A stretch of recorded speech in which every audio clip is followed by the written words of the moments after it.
94.9 and 104.5 The Pick. It's Shaggy, and on the phone, I have a certified legend, Mr. Danny Hutton of Three Dog Night. Of course, they're making their way to Mountain America Center this Thursday night, and you got to get tickets. They are selling fast. Find them on our website, pickidaho.com.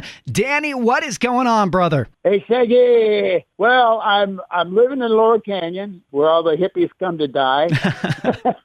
And I've been up here since '64. I'm sitting in one of the rooms right now, and I bought it from Alice Cooper. So No way. I know Vincent. I know Vincent well. So I got rid of all of the snakes, and That's a good call. I'm sure he's got all sorts of creepy crawly things. nah. Well, he's a sweetheart. I don't. Maybe I shouldn't say that because he's a crazy man, Right. and a good golfer. That's what I hear. He's You know, crazy and a good golfer. I've met Alice Cooper one time, and he couldn't have been more nice. Plus, we play Alice Cooper every night on our station here. We have Alice's Attic with Alice Cooper that we play every weeknight. So, big fans of Alice over here. Yeah, you know what I liked. I saw this video on gunslingers. You know, guys, really good guitar players that join these heavy bands, heavy metal bands, and then they're in it for a year or two, and then they leave. And a lot of the stories were not good about that. Once they left, it was, you know, people would get jealous. You know, you're stealing my fame. The lead singers, you know, saying get the spotlight off them, all that stuff.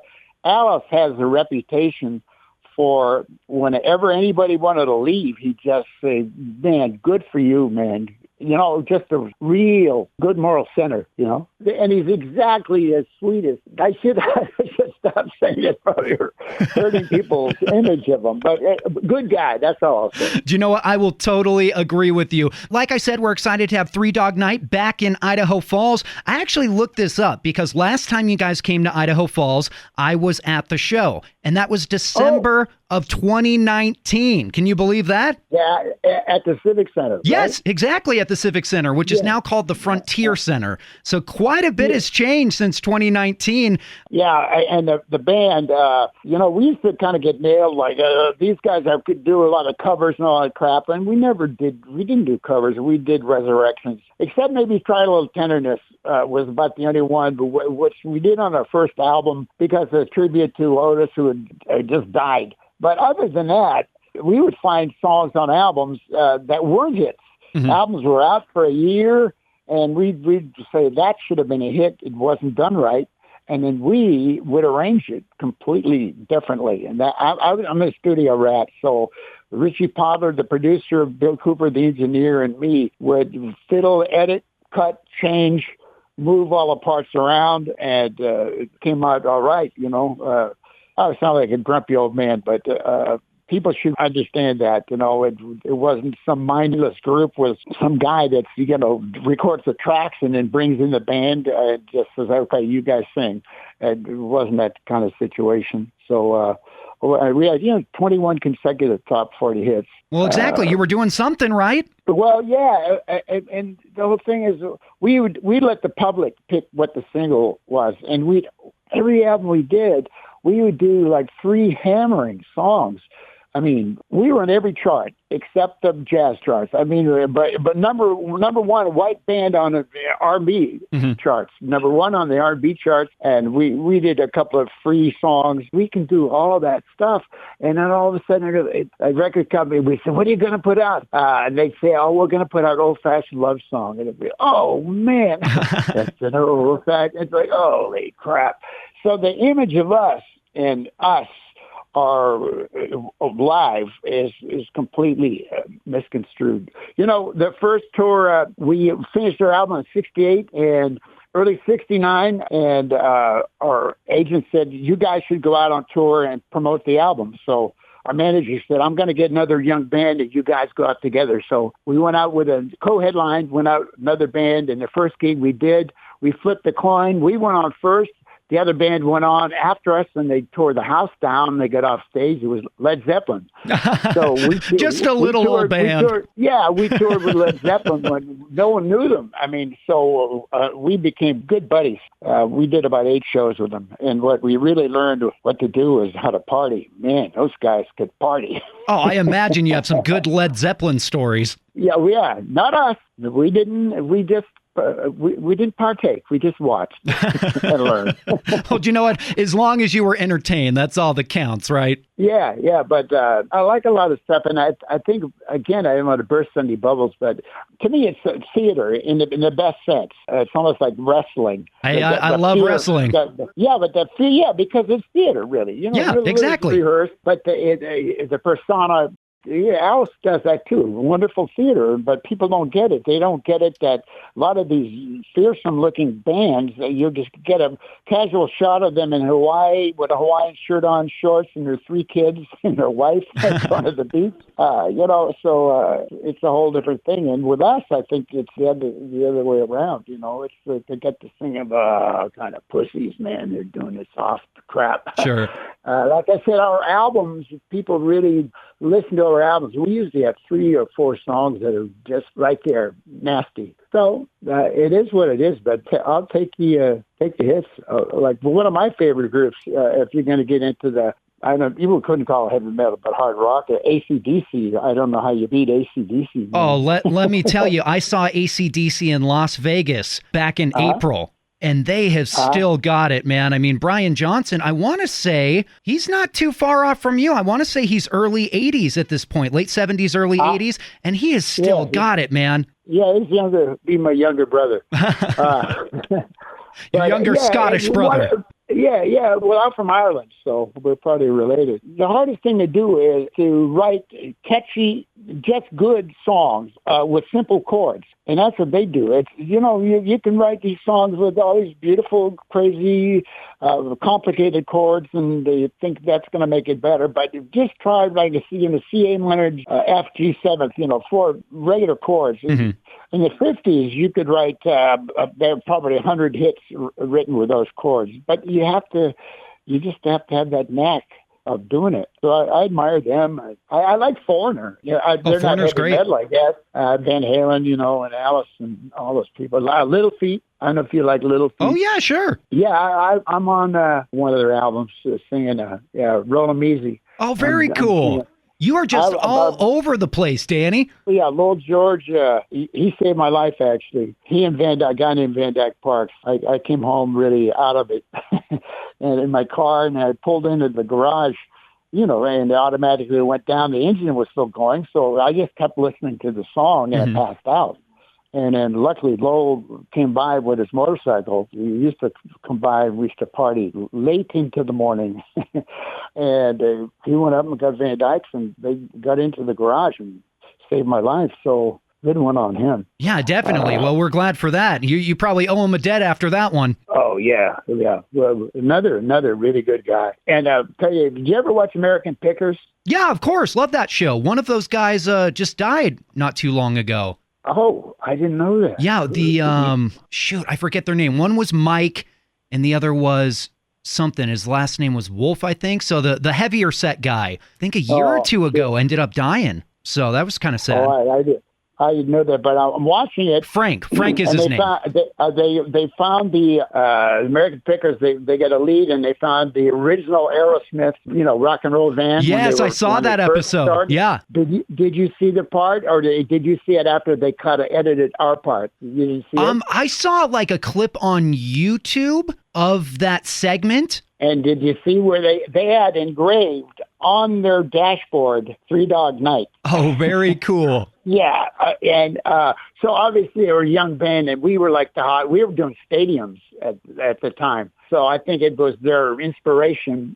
I don't know why, but it blew my mind. And actually, we did play 1 or 2 shows later together with Aerosmith. Yeah. Well, no, they opened for us. Wow. Rod Stewart and the Faces opened for us at the Cotton Bowl. Leon Russell opened for us back east. Like I said, we were the first band after the Beatles to do stadiums. And history has been rewritten. And I think it's because of, as I said, the selection at our record company, we really didn't have an image. People just had, from listening to the songs, just thought we were that. We had all these kind of soft ballads that they pulled out of the albums. And the first song in every album we thought was going to be the hit, and it was always usually a big, heavy heavyweight song. And then we do an album. We have 2 hit singles on it, and we say, well, let's go on that and get to the next album. And then they said, oh, you were getting all sorts of requests from all over the country. And we said, for what? And they said, Joy of the World. And we said, that's kind of a joke song. It sold 10 million records. So all of a sudden, on my graveyard stone, it's going to say, guys that did Joy of the World. It's like if you put Chuck Berry, he did this song, My Ding-a-ling-ling, whatever was the joke song. And same kind of thing, or The Who had that song about squeeze box. My baby's got a squeeze box. Oh, yeah, Mama's got a squeeze box. Daddy doesn't sleep at night. Well, that was our squeeze box song. If that either one, Ding-a-ling became the biggest song, you'd be saying, oh, you mean that guy that did the Ding-a-ling song? So Joy of the World is now, that's what there's a perception of us. That was written for children. He wrote Never Been to Spain also, Hoyt Axton. He wanted to do a child's morning TV show, so he had about 10 songs. So he just started farming them out, the songs. So he came over and he played the song in the studio for us. And I went, oh, he had a baritone. I went, holy crap. And then we decided, he was a good friend of ours. We just said, well, we'll do it. And we changed it up. Made a different key, and then we added parts to it and did the whole thing. And then we forgot about it. You just never know. You never know. That's true. Well, I mean, I think it's one of those things that, you probably had a good time writing it. It was something lighthearted. You didn't take too seriously. And I think things like that really resonate with people. I mean, as it shows with what a big song it became. Yeah, but, like I said, we got hammered by the critics all the time. And, all you could do is we were really, really and are a really good live act. No rookies. Everybody can play their ass off. We've been on every chart. White Guys on a number 1 on the R&B chart. Yeah. And we do old-fashioned love songs. So it's like this crazy. We bounce around. We do reggae. We do blues. We do all sorts of music. We're going to do an a cappella song. So we're all over the place. They're doing a documentary. I can't talk too much about it, but they do clips, and it's like Michael Jackson. Dick Clark's asked him, who's your favorite band? He's the Three Dog Night. Oh, nice. And all these different people. Billy Bob Thornton, I know Billy, and that he said, because of you guys, that's why I wanted to get into show business. Because Billy Bob has just told me, I act, so I have enough money I can go out with my band once in a while. In his heart, he's a musician. Mm-hmm. So we're the guilty pleasure, I think, for a lot of people. But I think people should come and see us and prove me wrong, right? Come on out. People definitely got to come. Yeah, you guys put on a great show. Like I said, last time you came to Idaho Falls, it was so awesome. Seriously, just hit after hit after hit, man. No, it's even better. I'm telling you, we're firing on all cylinders. And I'm really proud. We just started, like I said, we put in the 4 new songs, and they've been... Finally, we can show writing ability and arranging ability, and I think the reaction's been really good. And they're all of them are up tempo except the Jackson Browne one, which was an up tempo song when he made it his, and we just turned it into a ballad. So we did the opposite with it, but. So it's a little more rocking on the set now, but I'm thrilled. And Mick Ronson, the guitar player. Sure. Mick. I was a studio rep. I produced him, and I was good buddies with Rick Derringer, who's an underrated guitar player. Oh, Rick Derringer is awesome. He actually, we just lost him, last year before? Yeah. He came to one of our shows last year. We were up all night, and all I can tell you is we still were up in the daytime. So I don't want to say what happened, but then we ended up going and playing tennis together. Well, as one would after a long night of partying. Yeah. Well, we played the Whiskey Go-Go, and I rented a house at the time, and it was off of Little Laura Canyon. So everybody that partied would have to go home up Laura Canyon, and they would stop by my house. And I had to knock on the door, and it's John Lennon, Ringo, Harry Nilsson, and Mal Evans saying, "It was where the party is." I dropped my jaw and went, "Oh yeah, come on in." So he was with May Pang. He left Yoko at the time. Mm-hmm. So yeah, I've been, and Hendrix jammed with us at the Whiskey, and then after the show, he went with our guitar player to a jam another place, and he played bass and let our guitar player play lead. So I've had some crazy experiences. Yeah, it sounds like it. It sounds like you've rubbed shoulders with just about every rock star there is. Yeah. I started Cheech and Chong. I got them going at their first gig that happened. And Elton, when he was Reggie Dwight, mm-hmm. he and Bernie alive, paying the rent and stuff when we were happening. So I've been around. There's actually a internet rumor that I wanted to clear with you. I want to see if this one is true. There is a rumor going around that you had something to do with the discovering of Van Halen. Is that true? Absolutely not. Okay. See, like I said, this is an internet rumor that I saw the other day, and I'm like, I haven't heard that one. Might as well ask the man himself. So we're going to say myth officially busted. Yeah, no, that didn't happen. I know you were really involved in the punk rock scene, with bands like Fear and the Go-Go's and stuff. I was the manager. Yeah, I was their manager. Problem is they used the F word, and then. Mm-hmm. And this is like 78, 79, on their local stations. I couldn't get them on the radio. Now it's on TV, all of the stations, they're saying the F word over and over again stuff. So I finally just told the guys I can't do it. But they were the best musicians of all of the punk guys and fearsome. They were theater too.